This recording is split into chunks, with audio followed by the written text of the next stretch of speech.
तो जो लोग 2026 में कनाडा जाकर तालीम हासिल करने का मंसूबा बना रहे हैं उनके लिए एक बहुत बड़ी खबर है। बात बिल्कुल साफ है, पुराने सारे तरीके और सारे असूल अब काम नहीं करेंगे। कनाडा ने बैनुल-अक़वामी तलबा के लिए अपने कानून में एक बहुत ही बड़ी, एक बुनियादी तब्दीली कर दी है। जी हाँ, ये कोई छोटी मोटी तब्दीलियां नहीं हैं, ये एक बहुत बड़ा ओवरहॉल है जिसने बहुत से दरख्वास्त दहिंदों को सच पूछें तो बिल्कुल हैरान कर दिया है। और इसका असर भी नजर आ रहा है। हजारों दरखास्तें इन तब्दीलियों की वजह से पहले ही मुतासिर हो चुकी हैं। तो चलिए इस पूरी सूरत हाल को मरहलावार समझते हैं। हम देखेंगे कि सिस्टम में क्या अपडेट्स हुई हैं, वो कौन सी दो नई रुकावटें हैं, कौन सी ऐसी चेकलिस्ट है जिसमें गलती की कोई गुंजाइश नहीं, जीतने की बेहतरीन हिकमत अमली क्या हो सकती है, और आखिर में इस नए कैनेडियन ख्वाब का मतलब क्या है। चलें तो अब इसमें गहराई से बात करते हैं। हुआ यह है कि कनाडा ने बैनुल-अक़वामी तलबा की तादाद पर सख्त हदें लगा दी हैं, जिसकी वजह से दरख्वास्त देने का पूरा अमल पहले से कहीं ज़्यादा, बहुत ज़्यादा मुसाबकती हो गया है। और इसका मतलब ये है कि अब दांव पर बहुत कुछ लगा हुआ है। इन नए ज़वाबित को ना समझने के संगीन नताइज हो सकते हैं। सोचें, वक्त, पैसा और शायद पूरा एक तालीमी साल ज़ाया हो सकता है। तो आखिर वो दो सबसे बड़ी रुकावटें हैं क्या, जिनका दरख्वास्त दहिंदान को अब सामना करना पड़ रहा है? आइए इन दो नई चीज़ों को समझते हैं, PAL और GIC। तो ये पाल सिस्टम आखिर है क्या भला? आसान लफ्जों में ये सूबों के लिए एक कोटा मैनेजमेंट टूल है। हर सूबे का एक मखसूस कोटा है और पाल इस बात को यकीनी बनाता है कि वो इस हद से आगे न जाएं। ये मिसाल इस बात को बिल्कुल सही तरीके से समझाती है। फर्ज करें कि किसी कॉलेज ने कबूल कर भी लिया है, लेकिन अगर सूबा दरख्वास्त देने की इजाज़त नहीं देता, यानी पैल नहीं मिलता, तो वो दरख्वास्त वहीं पर खुद ब खुद मुस्तरद हो जाएगी। और फिर आती है दूसरी बड़ी रुकावट, GIC, यानी गारंटीड इन्वेस्टमेंट सर्टिफिकेट।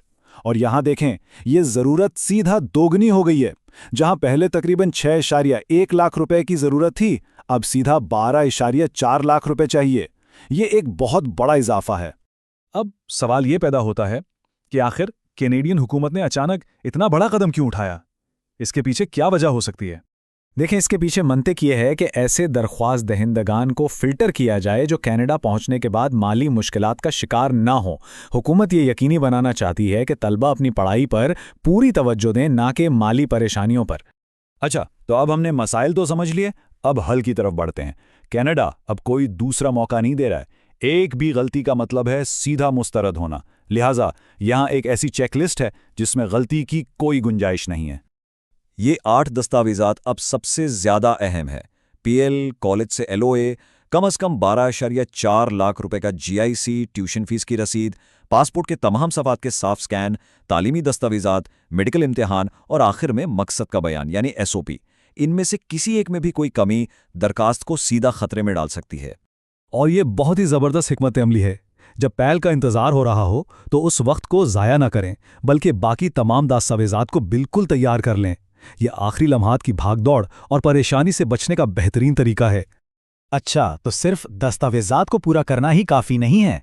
अब बात करते हैं एक कामयाब दरखास्त के स्ट्रेटेजिक पहलुओं पर। सिर्फ सही कागजात होना ही सब कुछ नहीं है। पाल की ताख़ीर और तवील प्रोसेसिंग औकात की वजह से वक्त की मनसूबाबंदी अब बहुत अहम हो गई है। एक बेहतरीन हिकमत अमली ये है कि इस गोल्डन फार्मूला पर अमल किया जाए। इनटेक से कम 6 से 9 महीने पहले तैयारी शुरू कर दें और सितंबर 2026 के इनटेक के लिए फरवरी या मार्च तक दरख्वास्त दे दें। ये एक बहुत अहम सवाल है और हैरानकुन तौर पर कहा जाता है कि 95% तलबा इसका सही जवाब नहीं जानते, और यहीं पर मकसद का बयान यानी SOP सबसे अहम किरदार अदा करता है। एक मजबूत SOP को इन 4 बुनियादी सवालात का जवाब देना चाहिए। यही मखसूस कोर्स क्यों चुना? पढ़ने के लिए कनाडा ही क्यों? ये तालीम अपने मुल्क में क्यों हासिल नहीं की जा सकती? और सबसे अहम, ये तालीम अपने मुल्क वापस आकर कैरियर को कैसे फ़ायदा पहुंचाएगी? वीज़ा ऑफिसर को यह यकीन दिलाना ज़रूरी है कि तालिब इल्म का इरादा बिल्कुल हकीकी है। तो सारी बात का निचोड़ ये है, वीज़ा ऑफिसर सिर्फ 2 चीज़ें देख रहा है। क्या दरख्वास्त देंदा एक हकीकी तालिब इल्म है, और क्या कनाडा में रहने का उसका इरादा आर्जी है। SOP इन दोनों बातों को साबित करने का सबसे बड़ा और सबसे मौसर हथियार है। तो आइए अब इन तमाम मालूमात का खुलासा करते हैं और देखते हैं कि मुतवक्की तुलबा के लिए इस नए मंजरनामे का असल में मतलब क्या है।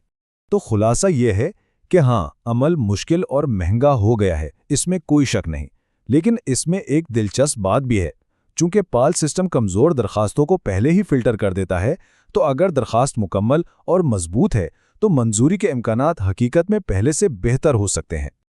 اور آخر میں یہ وہ سوال ہے جو ہر متوقع طالب علم کو خود سے پوچھنا چاہیے۔ کینیڈا نے معیار کو بہت بلند کر دیا ہے، اب یہ فیصلہ ہر ایک کو خود کرنا ہے کہ کیا اس خواب کو پورا کرنے کے لیے یہ نئی شرائط قابل قبول ہیں یا نہیں۔